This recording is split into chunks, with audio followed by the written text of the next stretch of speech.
Tem uma outra notícia, essa super importante, que pode mexer inclusive com o bolso de quem nos acompanha. O presidente da Câmara dos Deputados, Hugo Motta, enviou um duro recado ao governo sobre as consequências de ingressarem com ações no judiciário para questionar a derrubada do aumento do IOF.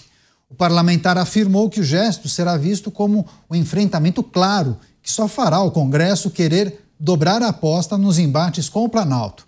Segundo ele, a judicialização do caso mostrará que o governo abriu mão de governar com os parlamentares e agora busca governar por meio da justiça. Por fim, Motta avaliou que a ação pode levar à ingovernabilidade. Enfim, um aspecto importante para a gente destacar, que naturalmente estampa a capa dos principais portais.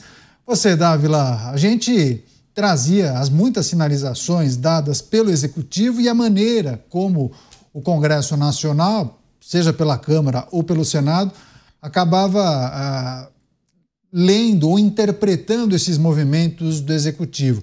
Alguns projetavam que estávamos diante de um novo embate, um novo capítulo nessas trocas entre Executivo e Congresso Nacional. E agora esse recado de Hugo Motta, que até postou um vídeo falando sobre esse possível rompimento com o governo. Canhoto, este exemplo ilustra perfeitamente o que eu disse, que nós precisamos de um freio de arrumação para voltar a equilibrar os poderes, a fazer os poderes funcionarem devidamente. Veja só, o Poder Executivo quer usar um imposto que é meramente regulador do sistema financeiro como arrecadatório. Isso é inconstitucional, não está na Constituição que você pode usar o IOF para aumentar a arrecadação. Isso é absolutamente inconstitucional. Então, o projeto apresentado pelo governo é inconstitucional. Começa na partida. Aliás, quem deveria ter entrado no Supremo era o Legislativo contra o projeto inconstitucional do Executivo, que quer usar o IOF, que é um imposto meramente regulador, para aumentar tributo. Isso é inconstitucional. Então, começou errado no Poder Executivo. Aí o que acontece? O Legislativo veta o projeto, vota contra o projeto. E quem é que judicializa a disputa?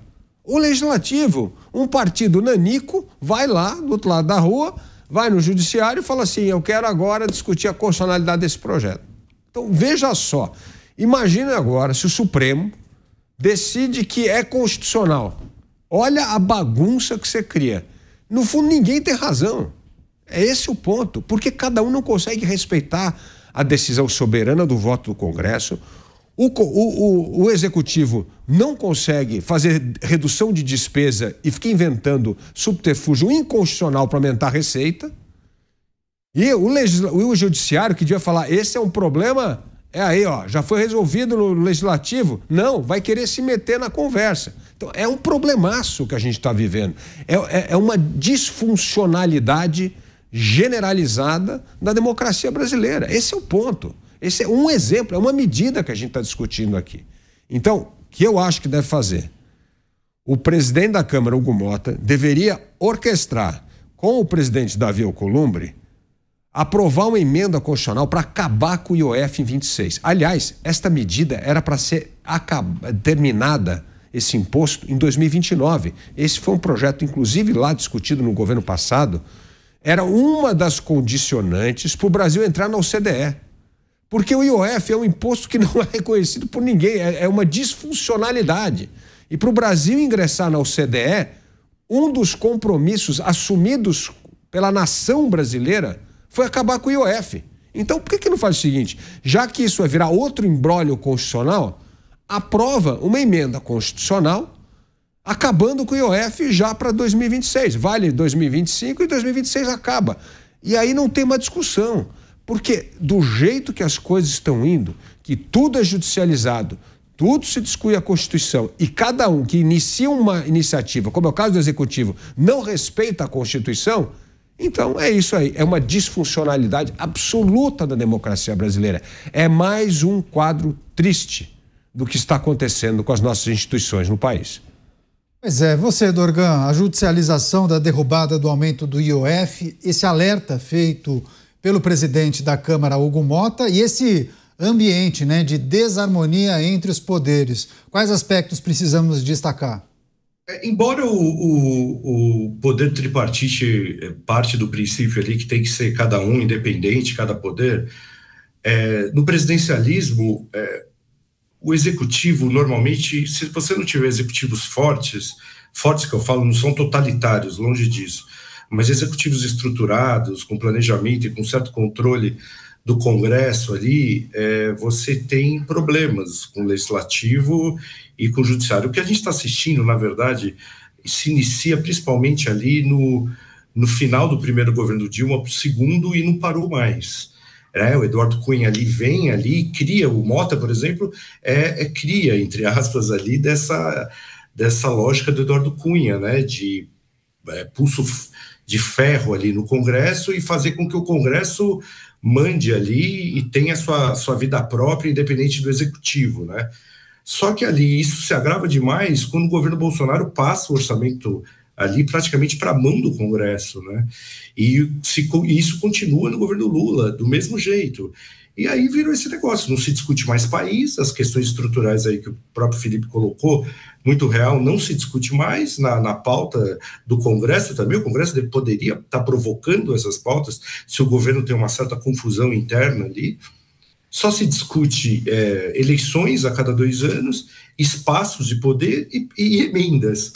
E daí o país fica completamente enfraquecido. O governo não tem o controle total ali do Congresso, porque Lula vence a eleição muito mais por uma questão personalista ali, de rejeição do Bolsonaro e de uma expectativa de melhora no custo de vida, do que numa organização de partido forte. O PT não vence a eleição presidencial, quem vence é Lula.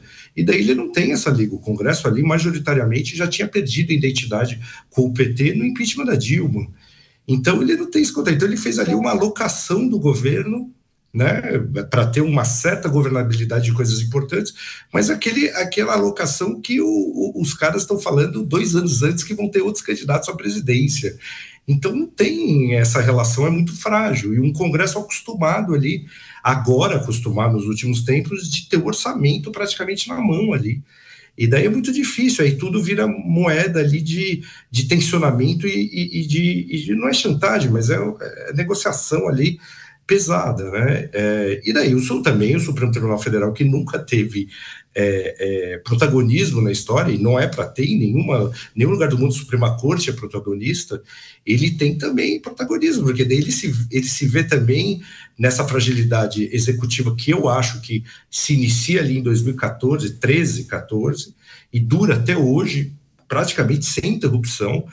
E daí o Supremo começa a se desgarrar e começa a entrar em competências do Legislativo e até do Executivo. Então, assim, existe uma necessidade mesmo de um restart, que seria esse freio aí que o Felipe fala, que é voltar ali e tem que ter uma volta ali para algum momento, ou a gente tem que andar para frente e ter uma mudança ali. Eu acho que isso se dá ali pelo Executivo. Eu acho que o problema brasileiro é do Executivo. Na minha opinião, são governos frágeis. Dilma, Bolsonaro e Lula foram governos frágeis. Michel Temer foi um governo só de correção de rumo, tudo que também foi frágil do ponto de vista institucional. Claro que ele teve algum sucesso aí na questão econômica, com Meirelles ali, mas também, então essa fragilidade do Executivo, não adianta, o presidencialismo, o protagonista é o Executivo. Senão a gente tem que... Porque a Constituição 88 é projetada para o parlamentarismo, tem essa confusão também.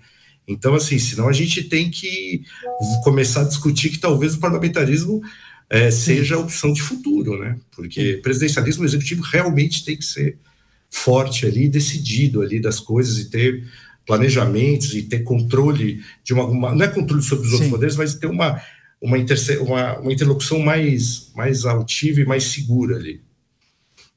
É isso, as análises dos nossos comentaristas a respeito do posicionamento do presidente da Câmara, Hugo Mota, em relação à judicialização da derrubada do IOF. E aí, Mota, o seu xará de sobrenome fez a seguinte leitura, que a judicialização indicaria que o governo abriu mão de governar com os parlamentares, que é algo que se espera de um executivo, e agora busca governar somente com a justiça, no caso, com a Suprema Corte. E é sempre importante lembrar que o nosso Mota, o Roberto Mota, não tem nenhum parentesco com o Hugo Mota, né, Roberto? Não tenho. E o outro Mota está parcialmente correto, né? Parcialmente porque o governo não abriu mão de governar agora. Esse jogo já está sendo jogado já tem algum tempo. E, mais uma vez, o Brasil enfrenta a mesma questão. Quem tem a última palavra em uma república democrática? Uma possível resposta é ninguém tem a última palavra. A outra possível resposta é depende do caso, porque uma república é formada pelo equilíbrio dos três poderes. Agora, o mundo inteiro tem sido tomado por uma onda de uma doutrina que muita gente chama de neoconstitucionalismo. E essa doutrina, ela diz que os juízes devem ter um papel proativo na interpretação da Constituição. Os magistrados devem preencher lacunas legislativas e corrigir as injustiças sociais. E aí os juízes podem interpretar a Constituição como eles quiserem, até mesmo, em alguns casos, abandonar o texto original e se basear nas suas próprias convicções. E aí, nesse cenário, os tribunais assumem uma posição de supremacia. E o jurista, que muita gente chama de juristocrata, nesse caso, ele se transforma numa espécie de super-homem estatal, porque ele é mais forte que todos os outros participantes do jogo democrático, porque ele tem o poder de anular os poderes dos outros participantes. E uma coisa é muito clara, é difícil compatibilizar essa doutrina do neoconstitucionalismo com o que a gente está acostumado a chamar de república. Agora, Dávila, tem um aspecto que é importante, porque quando integrantes da Câmara Federal fazem a leitura de que, a depender dos movimentos feitos pelo Poder Executivo e a resposta dada pelo Congresso Nacional ou pela Câmara dos Deputados, isso poderia levar à ingovernabilidade da atual administração federal. Há mecanismos para que o Congresso faça isso.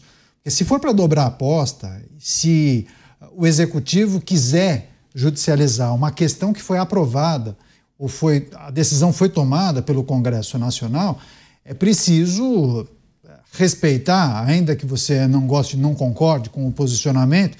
Quando a gente fala de ingovernabilidade, a gente está dizendo que o Congresso poderia travar e congelar qualquer tipo de tramitação de projeto de interesse do governo. Seria mais ou menos isso, né? Quais seriam as consequências de um processo como esse, olhando para o final do mandato de Lula, que é somente no final do ano que vem, né? Canhato, você tocou no ponto fundamental. Olha como esse governo está completamente desconectado da realidade. Os sinais preocupantes hoje de que o presidente da República precisa buscar mais diálogo, ainda mais com os sinais de um Congresso Nacional, cada vez mais os partidos dão sinais, querem desembarcar do governo. O que você devia estar fazendo é usando o famoso poder suave, o soft power, para seduzir, conquistar, atrair. Não, o que esse governo está fazendo? O oposto, acirrando a divisão. Veja só as propostas, o linguajar usado, é cada vez acirrando mais a divisão, ao invés de buscar justamente o oposto. O que constrói ponte? Como é que eu vou conciliar? Como é que eu não vou perder esse resto do Centrão? Porque se eu perder o resto do Centrão, é o que você falou na prova manada no Congresso Nacional. Então, o governo vai dobrando a aposta na briga, ao invés de recuar e, vamos trazer os bombeiros, os conciliadores aqui para poder compor com o governo. Não, inclusive o ministro da Fazenda, que era visto ali como moderado, está cada vez mais com esse discurso político, eleitoreiro, radical, de acirramento de relação com o Congresso Nacional. Então, é um governo desconectado da realidade. Parece que ele não entendeu o que está acontecendo. E isso pode levar, sim, não só ao desembarque imediato desses partidos do centro até o fim do ano, que eu acho que é o que vai acontecer, mas como criar dificuldade gigantesca para aprovar pautas do governo. E aí você tem uma paralisia, porque isso vai acabar algumas matérias no Supremo, e aí, na verdade, é o Supremo que governa, dependendo com a decisão dele. Mesmo com a decisão, quem é que diz quem vai executar aquilo? Então é um negócio complicadíssimo que está acontecendo, mas parte muito desse aumento de tensão de uma atitude completamente dissociada da realidade do governo federal. O governo parece que não entendeu a gravidade que essa polarização, esse acirramento das relações está causando entre os poderes. Pois é, vários aspectos para analisarmos, mas, Renato, você, grosso modo, disse que esse cenário de desarmonia entre os poderes teria começado na gestão de Dilma Rousseff, especialmente na segunda administração, e isso se deu principalmente por conta, na sua avaliação, de executivos fracos, né?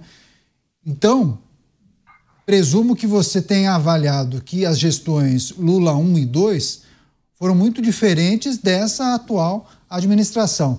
Porque lá atrás ele conseguia criar essas pontes que o Dávila mencionou e agora não. O que mudou das gestões Lula 1 e 2 para 3? Só recebendo agora as pessoas que nos acompanham pelas emissoras de rádio, as manifestações de Hugo Motta a respeito da possível judicialização da derrubada do IOF e as análises sobre esse cenário com os nossos comentaristas. Vai com você, Renato. Então, primeiro que assim, a eleição de 2002, ela foi... O Lula ali praticamente continua via Palocci com a equipe do Fernando Henrique econômica. Eu fico imaginando se, em vez de começar o atual governo com o Haddad, ele tivesse começado ali, por exemplo, que não era tão impossível ali, porque o MDB estava na coalizão desse governo, o Meirelles, de ministro da Fazenda. Será que se o Lula tivesse feito os mesmos movimentos iniciais com o Meirelles, teria tanto acirramento na discussão, principalmente no mercado? Então, assim, o Haddad é um político profissional, é um cara que foi prefeito de São Paulo, tem uma simbologia toda ali, né? O que mudou muita coisa. A Dilma foi impeachmentada num processo ali que parte do centro que governou junto com o Lula nos 2 mandatos e no primeiro da Dilma, rompeu ali com o governo e votou pelo impeachment da Dilma. E depois teve a questão até da prisão do Lula. Então, o PT ali entre 2014 e 2018 foi defenestrado ali e perdeu totalmente uma força política, uma relação com esse centro. Então o Lula vence agora muito mais o Lula personalista, mas não era uma coalizão completamente à vontade. O centro ali já era um outro centro, não era um centro que tinha sido cooptado pelo Lula nos 2 primeiros mandatos, mas era um centro já que tinha ido para um outro lado, principalmente um lado mais à direita. Lula, de uma maneira ou de outra, é a continuação ali do governo Fernando Henrique, do ponto de vista de arranjo econômico ali no começo, Lula 1, e também do Congresso. O Congresso que dava base de sustentação para o Lula, para o Fernando Henrique, deu para o Lula. Então, existia uma certa harmonização. Agora, é uma coisa bem artificial. Você vê que ali a relação ficou bem ruim. Por exemplo, a relação com o MDB não é fácil.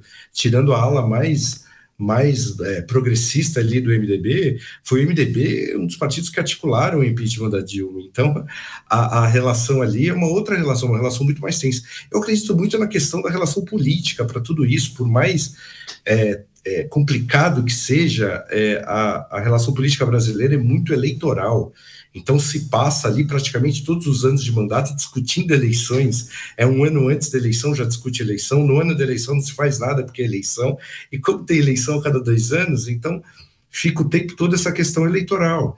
Então eu acho que assim, eu acho que o Felipe falou, por que sempre está apostando ali, o governo está apostando em aumentar o cacife ali? Porque o governo precisa arriscar, porque ele está perdendo a classe C2D, que o elegeu em 2022 com a expectativa de melhora de custo de vida. Ele está arriscando como Dilma arriscou em 2014. Ele está tentando recuperar esse corte que ele está perdendo, e é aí que ele pode perder realmente a eleição. O centro, que votou com o Lula por uma questão de uma parte do centro assustada ali com o Bolsonaro na pandemia e votou em Lula, ele possivelmente já já perdeu para esses governadores. Mas se ele perder a classe C2D, mesmo com alguém da família Bolsonaro com alta rejeição, aí ele tem um risco enorme de perder a eleição no segundo turno, porque a classe C2D que deu a sustentação na expectativa do custo. Então eles vão partir de algum jeito para melhorar o custo, mesmo se for para criar um super desequilíbrio fiscal. E é visível que é isso a aposta, é para tentar ali como Dilma fez em 14, e da Dilma deu certo, né? Eu acho que essa é a estratégia deles. Não estou falando que é correta ou errada, mas é eleitoral a estratégia. É eleitoral. Tá certo. A gente vai seguir monitorando essas discussões. Qualquer novidade a gente traz aqui ao vivo na programação.